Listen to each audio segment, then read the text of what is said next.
5 areas of potential arrogance and pride, by Krishna's mercy.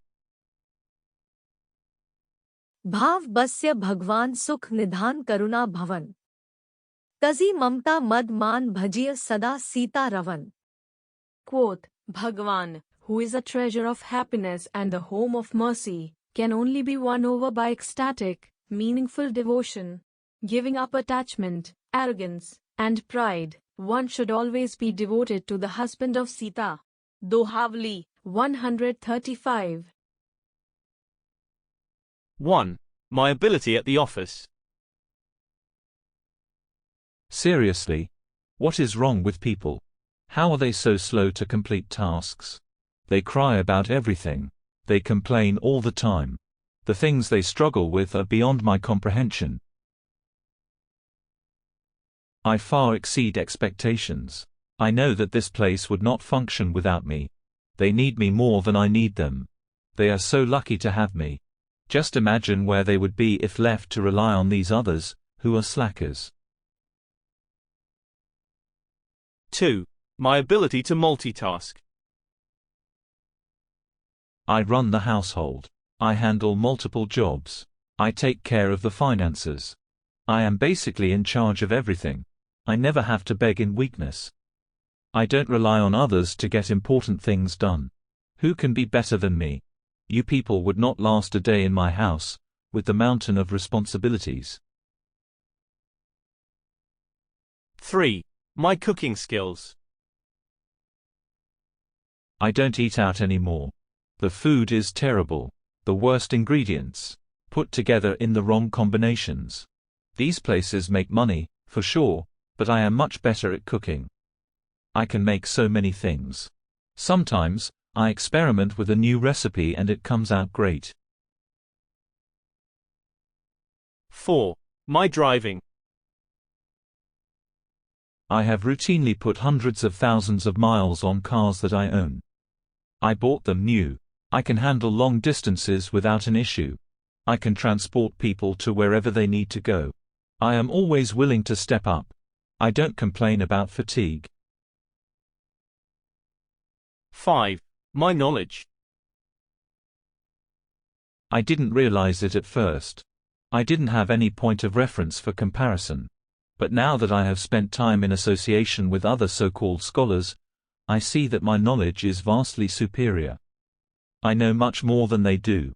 They have a lot they could learn from me. Goswami Tulsidas offers the recommendation to be devoted to the husband of Sita Devi, the one who gives pleasure to the daughter of King Janaka, the one who is eternally with the goddess of fortune, with the contest of the bow providing visual evidence of the link. The one who is also known as Bhagavan, since he holds every opulence to the highest degree and simultaneously. We should be devoted to him with feeling, bhava, not as a matter of protocol, ritual, or tradition, not in a mood of fear, where we worry over the potential punishment from failing to show allegiance. Not where we are seeking something in return. That is impure devotion. Bhava is following the interests of the Supreme Lord with genuine feeling, rising to ecstasy and beyond. It is through this bhava that a person can win the favor of Bhagavan. On the other side of that favor is happiness and mercy. We can think of it like opening the door to a room that is full of treasures. Instead of physical objects like gold and jewels, we have sukha. This happiness, it is not in short supply. There is no scarcity. It is not that only one person gains access. Every person has the potential to open this door. It is the birthright of every living being. A certification attesting to the fact is not necessary. To be is to have the connection. As long as something exists, it is connected to the Supreme Lord. From that connection, the living being has every right to share in the happiness offered by Bhagavan. ये यथा मां प्रपद्यन्ते तांस तथैव भजामि अहम् मम वर्तमानुवर्तन्ते मनुष्याः पार्थ सर्वशः. Quote, all of them, as they surrender unto me, I reward accordingly. Everyone follows my path in all respects, O son of Pritha. Lord Krishna, Bhagavad-gita, 4.11. Bhagavan is also the home of mercy. There is no punishment based on the length of time spent in defiance. If we finally come home, so to speak, returning to the natural way, our dharma, then there is no lingering resentment or ill will. If Rama is all of these things, why would any person hesitate? Why would they not immediately enter the realm of Bhakti Yoga? Why would they delay for even a second? What can be a better gift than endless succor and a shelter made of mercy? The answer is attachment, mamota. Along with attachment, there is ego, arrogance, and pride. We think we are too good. We think we can do everything on our own.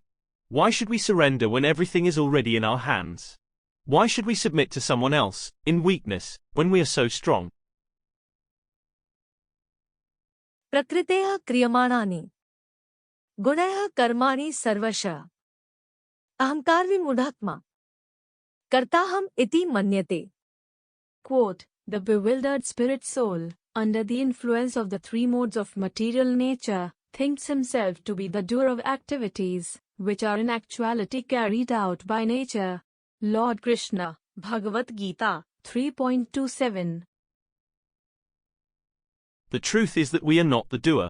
Our ability, in whichever way are known through exceptional talent, is due to the same Bhagavan. He is the ability in man. He is the source of everything. If I was so great, I could defeat everyone, all the time. I would never be influenced by time. My ability would never go away, but we know that is not true. Therefore, the wise choice, based on intelligence, is to give up the arrogance. Acknowledge that God is superior, that He is everything, and that He gives pleasure and protection to those who are surrendered to Him, like Sita Devi. In closing,